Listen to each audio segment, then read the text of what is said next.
You love your car, but does it love you back? Introducing the Fasten Rewards Visa Card. With the Fasten card, you get rewarded for all your auto-related spending, including monthly car loan or lease payments. That's 3 times points when you shop with Fasten partners, 2 times points on car payments, gas, tolls, insurance, car washes, and 1 times point on everything else. Stack up rewards and turn them into travel, cash, gift cards, maintenance, or even a down payment on your next car. Founded by a UConn fan. Apply now at fasten.cc/apply and buckle up for rewards. The Fasten Rewards Visa card is powered by High Note and issued by Celtic Bank, pursuant to a license by Visa USA Inc. All cards are subject to credit approval. Terms and conditions apply. Rewards are subject to change. Visit fasten.cc/legal for full program details. We are back. Another win in the books, building some momentum here with two in a row. So, Joe, thanks so much for hopping back on. As always, thanks for having me, Jared. Yeah, so this game a little bit different than some of the other ones this year. This was a real grinder of a game, just back and forth in the way that it was just kind of grinding things out, having to really work to put some points up. Just take me through what this game was like from your perspective.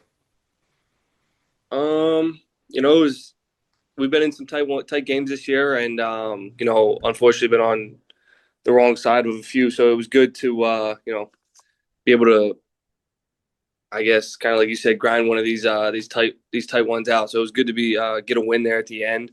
I was proud of the way the team finished, both offensively and defensively, about how we played, and it was good to tight game. Do you feel like some of that tight game experience that you've had in the a couple of these games throughout the season have helped you guys now in these situations where you're just feeling a little bit more comfortable in handling some of, the back and forth nature of these? Yeah, sure. I mean, I think experience helps you out in anything. So for sure, we'd like to not be in such tight games and be winning. It'd be nice if it was just easy, but it's never that way in college football. Yeah. It's hard to get wins at this level. Everybody's just battling. Everybody's good, has a good team. So, like I said earlier, it's just good to get that win. Yeah. I know going into this game, Buffalo is known for having a really stout defense. It seems like that, they definitely threw some wrinkles at you. What was it like going up against that Buffalo defense? Um, they were, like you said, stout group. They were good. They did some different things on third down and then in base downs as well. But they just fly around. They're a good team. They're coached really well over there on that side of the ball. But like I said, again, it was good to see. Maybe things weren't clicking on our side as we would have liked, but to be able to come out of halftime and get a touchdown Yeah. on the first drive was huge. And then obviously that 2 minute drive was huge. So we put together some drives when we needed to. We just got to be able to be better in between. Yeah. Um, with the running back room that you guys have, did you ever in a million years think you'd be leading rusher in a game? No, no, I didn't think so. But I've been joking around with Cam a little bit these past couple of days, no doubt, because who knows that'll happen again. So I'm gonna live it up while it's here. Yeah, yeah, you got to take advantage of that one while you can. Is No that doubt. something because we've seen the past couple of weeks you've been a little bit more comfortable, it seems, just being able to take off when it looks like there's some space downfield for you to run. Is that something you've just become a little bit more comfortable in kind of adding to your game as you see these opportunities arise? Yeah, I think it's always something that's in the back of my mind or a part of the game. It's just whether an opportunity arises or not. And these past couple games, it's kind of shown or the opportunity's been there. So I've been able to take advantage a little bit. I'm getting screamed and yelled at to get down. I know that for sure. um, but it's been fun. These games have been fun, and whatever it takes to get a win. If that means I got to run a little bit more, then I'm gonna run a little bit more. If it means I gotta be in the pocket and deliver the ball downfield, that's what I'm gonna do. So whatever it takes for a win. Yeah, and now you've got something you got to put in the opposing defense's minds a little bit that maybe you are going to scramble a little bit more. I know one of the points of emphasis that was brought up in some of Coach Moore's comments in the press conference last week was just working on getting some more of these deep shots down the field and working on that. How do you see that coming along? Whether it's throughout the season and now what you've been doing in practice with these guys. It's always a continuous process, like anything on offense. We're trying to kind of sharpen our sword, if you will, in all aspects of our game. But with the deep shots, it's just being on the same page with a receiver, a tight end, or whoever the target is. Being to a landmark where they're supposed to be, seeing the coverage. It just takes all 11 of us. Whether that's the five guys up front, protection wise, me delivering the ball, running backs and receivers. So we're just going to continue to work on that. You got to be able to take shots down the field and get it over their head. We were able to get one there to Skyler there for a touchdown, which was Yeah. good to have. But the more we can do that, the more explosive we can be. I know you had that touchdown to Scour, but it seemed like it was a little tougher getting the ball to him on Saturday. Is that just something that the Buffalo defense was throwing at you that made it a little bit tougher to hit him in some spots? Yeah, teams are going to start to focus on Skyler a little bit more, just with the numbers that he's been able to put up, and just the player that he is, and that's something that we didn't expect going into Game 1 this year. He was able to have a great year last year, so Yeah. obviously teams are going to scout that up and they're going to have a game plan, whatever that is for them. If it's going to be man them up 1-on-1 or maybe try to play cloud over them, everybody's got a different game plan. Um, but yeah, just adjusting into those game plans on the fly. And I think we keep seeing guys step up like John Nider, who keeps Yep. making plays there towards the end of the game, and some other guys that are going to make some plays for us. Yeah. One thing that I've really liked about this team, especially with its depth, is that just the next man up mentality. Cam goes down early what was it, a drive or two there, and Oliver Lundberg Coleman comes in and shows what he can do. How impressed are you by just the amount of depth you have, and then these guys being able to step up when their number is called? Yeah, I think that's one of the biggest things on the offensive side of the ball is just the depth that we have. So it's good to see guys get an opportunity to show the work that they put in. Especially you named a guy like Oliver who's been here a couple of years now, and he runs the ball harder than anybody Yeah, I've ever been around. He's a load to tackle. He's a downhill runner, so he's a tough guy to bring down. But and then obviously in the receiver room, I keep mentioning John, but there's other guys, yeah, Juice Farine, who in the tight end room keeps stepping up and making some catches. There's other guys that I could name. Even on the offensive line, I know Ben went down for a couple snaps there in the 2 minute, yep, and Torian's able to come in. And the joke is that you don't even notice when somebody gets put in. That's when they're doing their job right, especially on the offensive line, and you definitely. couldn't even notice the difference. So that's something we pride ourselves on: next man up mentality, and just being able to have that depth. Yeah. I'm curious, when you're going through a game like you were against Buffalo, where things are kind of back and forth, both sides, struggling a little bit on offensive side of things. How do you stay positive in those games? Just, not get down when things aren't necessarily going your way. Um, it's kind of a mentality that you've just developed during camp. It's a mental toughness that you're not. You got to kind of forge in these tough camps that we go through, and I think with Coach Moore as our coach and our coaches, we've been able to do that, and then just keeping guys up on the sideline. Everybody's echoing just we're going to find a way to win this game. Whatever, if it's we win 3-0 or if we win 35-10, we don't really care. We just Yeah. want to, we want to win. When they scored that final touchdown, I'm looking at, we're all looking at each other. Wes on the offensive line, Alex Honig, we're all looking at each other. Hey, let's just find a way to win. Let's get out of here with a win. And that's fortunately what we were able to do.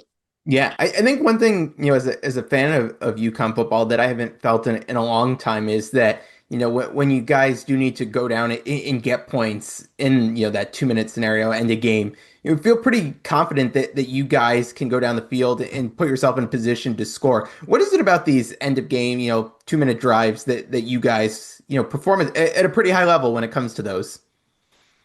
Yeah, it's something that we practice a ton of. We're still obviously practicing it throughout the week, but I can't even.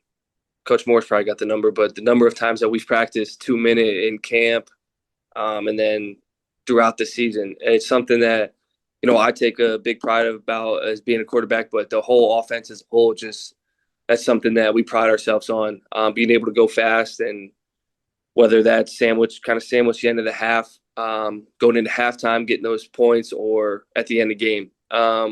So it's just something that we take pride in. We practice it. We practice it a ton, and it's been able to translate to the field, which has been good because it's saved us a couple times now.